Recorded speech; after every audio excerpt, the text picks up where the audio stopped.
The Prime Minister also said job losses and disruption to capital flows in the city were lower than feared after Brexit.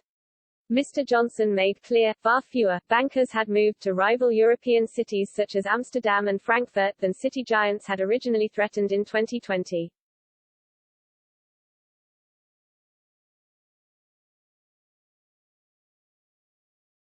He added, "The City of London is crucial not just for our country but for the whole of Europe and for this hemisphere."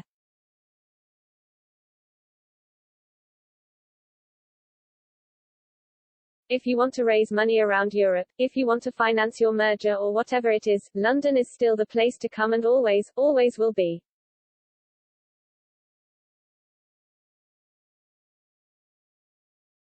Mr. Johnson also branded industry claims that the UK government was focusing a bigger amount of energy on fishing, which generates less for the British economy than finance after Brexit, as nonsense.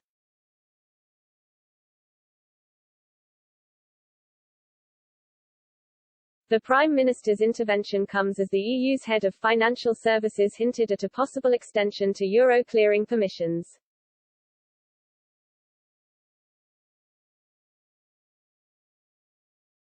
Temporary permission for London clearers to serve EU customers ends in June 2022.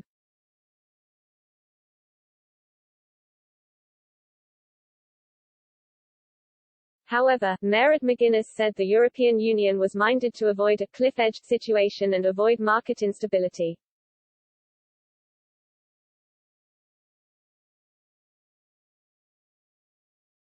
She added, "We have to make sure that there is no instability in the short term, but we also have to look at our long-term interests."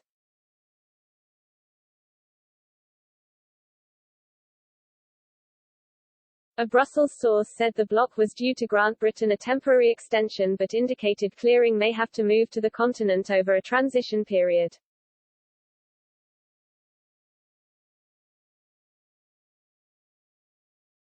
They made clear that doing nothing in the face of the limited shift in clearing to date would damage EU credibility.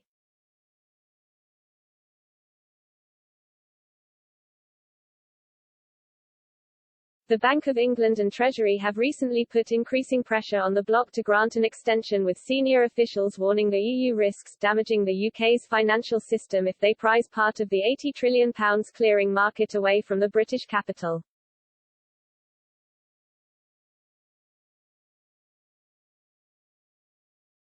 Treasury chiefs also expect the EU to cave due to banking industry pressure after NatWest Bank chairman Howard Davies said some banks could move their clearing operations to New York if no extension was granted.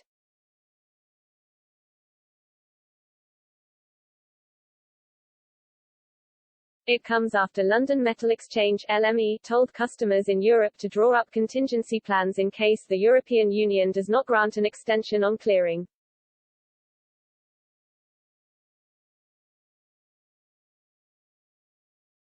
The LME, which trades and clears metals contracts, said it would work closely with members to ensure an efficient transfer of clearing or closing out of existing positions to minimize potential disruption.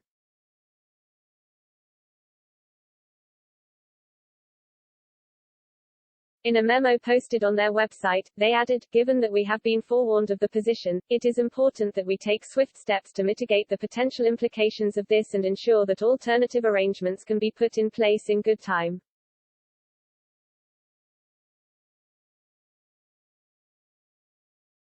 A European Commission spokesperson said the focus is on reducing excessive reliance on market infrastructure outside the bloc to create an open, strong and resilient EU financial system.